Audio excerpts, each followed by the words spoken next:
All right, you guys sent us a transcript this week, and, well, let's just say it really got our wheels turning, some pretty Yeah, wild accusations. yeah, for sure. Involve Anonymous, Anonymous, yeah. Elon Musk, and the 2024 election. So, okay, let's just dive right in. Let's get into it. The transcript you sent over is from a YouTube video on the channel Owen's Fireside Chat. Okay. And in this video, the host dives into what he says is a message from Anonymous. This message kind of references these, disruptions we've all seen popping up on social media. But more importantly, it makes some pretty serious claims about election tampering. Election tampering. Big, big stuff. And the main thrust of what Anonymous is saying, at least according to this YouTube video, is pretty intense. I mean, they're claiming that Elon Musk and Donald Trump straight up worked together to rig the 2024 election. Right. They're alleging a collaboration, yeah, to directly influence the outcome. And they say they've got proof. Yeah, that's a big part of it. And the video highlights Anonymous's claim that they have evidence pointing to these database breaches in swing states like Pennsylvania, Georgia, Michigan, and that these breaches, they were specifically targeting quote-unquote bad counting systems. Okay, so bad counting systems, kind of a vague term, but it definitely implies that, something shady went down with the election infrastructure. Yeah, it's hinting at compromised systems for sure. So for our deep dive today, what we really want to do is break down this transcript, figure out exactly what Anonymous is alleging, at least according to this one specific source. We want to be careful to separate their claims from the YouTuber's own opinions, though, right? Absolutely. Our focus is really on dissecting the anonymous claims as they're presented in this particular video. Gotcha. All right, so let's jump ahead to the part where the YouTuber kind of sums up what Anonymous is saying and starts, adding in his own 2 cents. Yeah, that section's helpful, gives us a good overview of the core accusations. Totally. So what are we looking at? Okay, so the YouTuber, he breaks down the accusation from Anonymous into 2 main points. The first one is all about technical interference, specifically those database breaches in Pennsylvania, Georgia, and Michigan, targeting systems involved in counting votes. And, when we talk about database breaches in this context, we're talking about databases that would have voter registration information. So unauthorized access to that kind of data, pretty sensitive stuff. Yeah, very sensitive. Okay, and the second accusation is that Elon Musk was using his influence, especially on Twitter, now X, right? Right. To basically spread misinformation and sway things in Trump's favor. Exactly. The video points out a couple of specific examples from the anonymous message that supposedly back this up. Things like claims that Trump's posts were getting priority on the platform, showing up more often. Like amplified, yeah. Exactly. And then there's this whole thing about a difference in the hate speech policy. Apparently, the term CIS was banned as hate speech, but the N-word wasn't. Now, just to clarify for anyone listening, CIS in this context usually means cisgender, meaning you identify with the gender you were assigned at birth. So the YouTuber's interpretation is that this difference in policy is basically a sign of bias, a deliberate one. Okay, now this is where it gets really, really interesting. While the YouTuber is laying out all these claims, he's also pretty skeptical about some of it, right? He's not just taking Anonymous's word for everything. Right. He's definitely bringing in his own perspective, which is important to note. Totally. So what are some of his doubts? Well, for starters, he says he has a hard time believing that hacking a national election in the U.S. would actually be possible. Yeah, it's a big, complicated system. Exactly. He points out how decentralized our elections are, all the safeguards in place. He thinks it'd be super tough to break in and actually change the results in a meaningful way. Okay, I can see that. And he even brings up the possibility that if there was some kind of interference, it was more likely through something like voter suppression. Yeah, he talks about ballots being run out and even goes so far as to say they, quote unquote, absolutely for sure did that, meaning that, way more ballots were tossed in districts that lean Democrat compared to Republican ones. Wow, pretty bold statement. Yeah, strong language. But it's interesting because he's really drawing a line between what he thinks might have happened, that voter suppression, and what Anonymous is specifically claiming about database breaches and messing with the actual vote counts. Right, he's making that distinction. Okay, and then there's all this stuff about Trump and Musk and how the YouTuber interprets what they've said and done. Yeah, that's a whole other layer. Right, a whole other layer. So what's he saying about Trump? Okay, so he brings up times when Trump has said the election was rigged, right? But the YouTuber suggests that Trump might just be saying that stuff to get attention, to keep people talking about him, not because he actually did anything shady.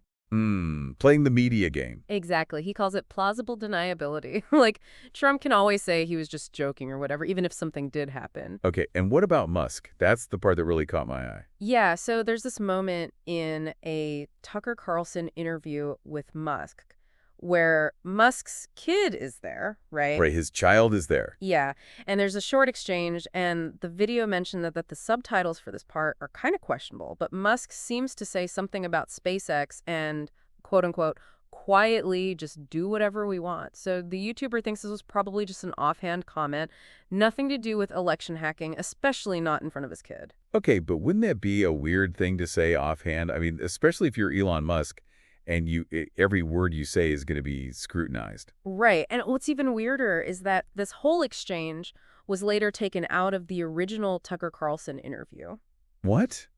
They edited it out? Yeah, and then they posted it separately. So it makes you wonder, why was it removed on the first place? Exactly. What was the point of that? The YouTuber finds the timing of it all a bit strange, but he's still not convinced it's proof of some big conspiracy. Okay, so he's skeptical, but he's also pointing out these weird details that make you think, there might be something more to this. Yeah, it's one of those things that makes you go, huh, interesting, even if it doesn't prove anything definitively. Totally. Okay, now let's get back to Anonymous and those disruptions they're claiming to have caused. Right. The video clearly states that Anonymous took credit for those disruptions that hit Twitter, now X, and Snapchat right around the time they released their message. They said these actions were, quote-unquote, targeted and strategic against the infrastructure of these platforms. Okay, so not just some random glitches. They're saying they did this on purpose. Exactly. Deliberate and calculated. So how do they pull it off? The YouTuber offers some ideas, right? Yeah, he suggests that it was probably through DDoS attacks, distributed denial of service. Ah, DDoS. I've heard of those, but I don't really get how they work. Can you explain it? Sure, think of a website or an online service like a store with only a few doors.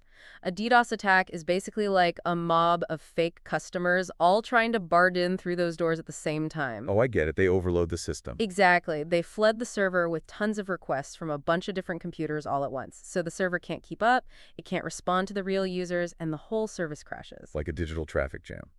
And the YouTuber mentions that this network of computers they use for the attack could be built, at least partly, with regular people's computers, people who have downloaded something with hidden nodes that could be triggered remotely to join in the attack. Right. It's kind of scary when you think about it. Shows how vulnerable we can be online. Yeah, definitely unsettling. And Anonymous isn't just taking credit for the disruptions, they're also issuing a warning to other social media platforms, right? Right. They're basically saying, hey, you guys are complicit in all this misinformation and manipulation because you're not doing anything to stop it. Like, clean up your act or you're next. Exactly. They're threatening more instability and disruptions if these other platforms don't start prioritizing what they call the truth and the rights of the people. So it's like a digital ultimatum. Wow, this Anonymous group, they don't mess around. Yeah, they're making a strong statement, for sure. Okay, so just to recap, we've got these serious accusations from Anonymous, at least according to this YouTube video. Election tampering involving Musk and Trump, database breaches, Twitter being used to spread misinformation. But then we also have the YouTuber's skepticism about some of it, his suggestion that voter suppression was more likely, and his attempts to find other explanations for what Trump and Musk have said and done. And on top of all that, Anonymous is claiming responsibility for disrupting major social media platforms and threatening others. It's a lot to take in from just one source. It is a lot to unpack. This one video, it's like a whole mix of accusations, counter-arguments, possible motives. Really makes you think. Makes you think for sure. So as we wrap up our deep dive into this transcript, it really raises some big questions for you listening out there. With groups like Anonymous, so powerful, so anonymous, what does this mean for the information we see online, especially during something as important as an election? It's a crucial point. How much can we trust what we see online? And how do these digital actions impact things like election integrity and how social media shapes public opinion? These are things we all need to think about. Definitely. We're living in a wild digital world, and it's not always easy to figure out what's real and what's not. You got that right. Even if we don't have concrete proof from this one source, we got to be critical thinkers, We have to think about why someone might make these kinds of claims and what the consequences could be. That's essential in today's world. Couldn't agree more. All right, folks, that's our deep dive for today. Thanks for sending in this transcript. It sparked some really important conversations. Stay curious, stay critical, and we'll catch you next time. See you then.